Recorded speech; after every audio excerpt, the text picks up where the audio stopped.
Hello అండి, welcome to Tanvi talks. ఇవాళ ఈ వీడియోలో దీపావళి స్పెషల్ గోధుమ రవ్వ కేసరి ఎలా చేయాలో చూసేద్దామండి. సో దీపావళి రోజున లక్ష్మీదేవి పూజ చేసుకుంటాం కదండి.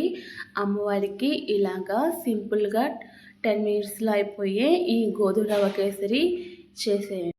చాలా సింపుల్ ప్రాసెస్ అండ్ అలాగే చాలా రుచిగా కూడా ఉంటుందన్నమాట.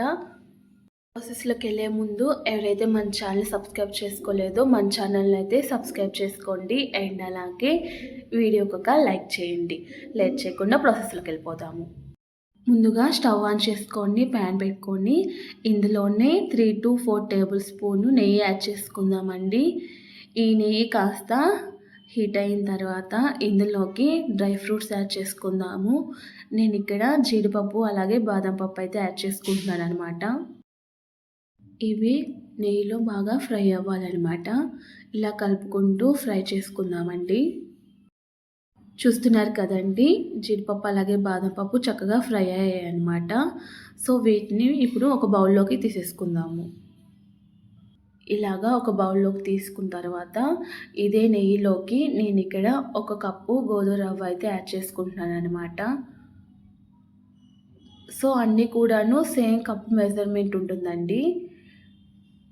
గోధుమ రవ్వ వేసుకున్న తర్వాత మీడియం ఫ్లేమ్లో పెట్టుకొని కలుపుకుంటూ ఫ్రై చేసుకోవాలన్నమాట.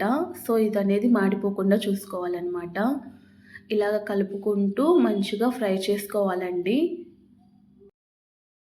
ఇక్కడ మనకి గోధుమ రవ్వ ఫ్రై అయ్యే లోపల మనము దీనికి వాటర్ అనేది బాయిల్ పెట్టుకుందాము. ఇక్కడ 1 కప్పు గోధుమ రవ్వకి 4 కప్పులు వాటర్ అయితే తీసుకున్నాను అనమాట. సో ఈ వాటర్ని వేడి చేసుకుందామండి. చూస్తున్నారు కదా, మనకి ఇక్కడ గోధుమ రవ్వ అయితే ఫ్రై అయ్యిందనమాట. ఇప్పుడు ఇందులోకి మనం ముందుగా వేడి చేసి పెట్టుకున్న నీళ్ళు ఉన్నాయి కదండి, ఆ వాటర్ అనేవి ఇందులోకి యాడ్ చేసుకుందాము. కదండి, 1 కప్పు గోధుమ రవ్వకి 4 కప్పులు వాటర్ అయితే తీసుకున్నాను అనమాట నేను ఇక్కడ. ఇలాగా మొత్తం అంతా కూడాను ఒకసారి కలుపుకొని మనకి మంట అనేది మీడియం ఫ్లేమ్లో పెట్టుకుందాము. అంతా కూడాను ఒకసారి కలుపుకున్న తర్వాత దీని మీద మూత పెట్టేసేసుకుందామండి. చూస్తున్నారు కదా, ఇలా కొంచెం ఓపెన్గా పెట్టుకుందాము. ఇలా పెట్టేసేసి మనకి రవ్వ అనేది ఉడకనిద్దామండి. చూస్తున్నారు కదండి, గోధుమ రవ్వ అనేది చక్కగా బాయిల్డ్ అయిపోయిందనమాట. వాటర్ అనేవి కూడాను లేవన్నమాట. ఇప్పుడు ఈ స్టేజ్లో ఉన్నప్పుడే మనం దీనిలోకి బెల్లం యాడ్ చేసుకుందామండి. ఇక్కడ 1 కప్పు గోధుమ రవ్వకి 1.5 కప్పు దాకా బెల్లం అయితే యాడ్ చేసుకుంటున్నాను అనమాట. ఈ మెజర్మెంట్ అయితే సరిపోతుందండి, పర్ఫెక్ట్గా స్వీట్ అనేది సరిపోతుందనమాట. 1 కప్పుకి 1.5 కప్పు బెల్లం అయితే కరెక్ట్గా సరిపోతుంది. కూడాను ఈ రవ్వలోకి కలిసే విధంగా ఒకసారి మొత్తం కూడా ఇలాగా కలుపుకుందామండి.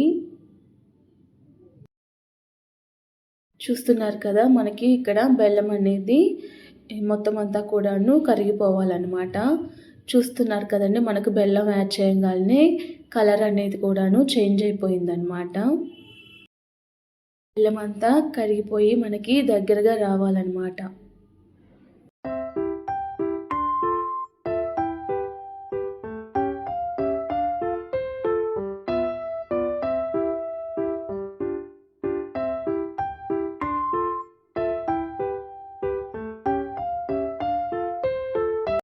బెల్లం అంతా కరిగిపోయిన తర్వాత ఇప్పుడు ఇందులోకి మనం ముందుగా నెయ్యిలో ఫ్రై చేసి పెట్టుకున్న జీడిపప్పు, బాదం పప్పు అండ్ అలాగే ఇందులోనే ఇలాచీ పౌడర్ కూడా యాడ్ చేసుకుందామండి. మీకు కావాలంటే పచ్చకర్పూరం కూడా యాడ్ చేసుకోవచ్చు అనమాట. యాడ్ చేసుకొని ఇవి కూడాను కలిసే విధంగా ఒకసారి కలుపుకుందామండి. ఇంకొంచెం దగ్గరగా రావాలన్నమాట.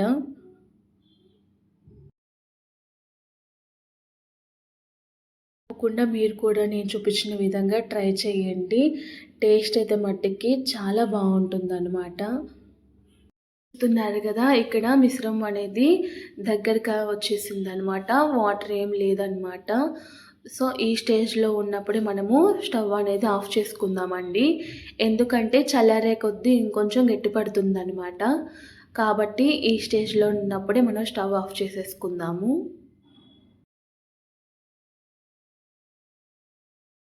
అదేనండి. ఎంతో టేస్టీ అండ్ సింపుల్ గోధుమ రవ్వ కేసరి రెడీ అనమాట. తప్పకుండా మీరు కూడా ట్రై చేసి ఎలా వచ్చిందో నాకు కామెంట్ బాక్స్‌లో కామెంట్ చేయండి. ఈ వీడియో గనక మీకు నచ్చినట్లయితే మీ ఫ్రెండ్స్ అండ్ ఫ్యామిలీ మెంబర్స్‌కి ఈ వీడియోని షేర్ చేయండి. అండ్ అలాగే మరిన్ని వీడియోస్ కోసం మన ఛానల్‌ని అయితే సబ్స్క్రైబ్ చేసుకోండి. Thanks for watching.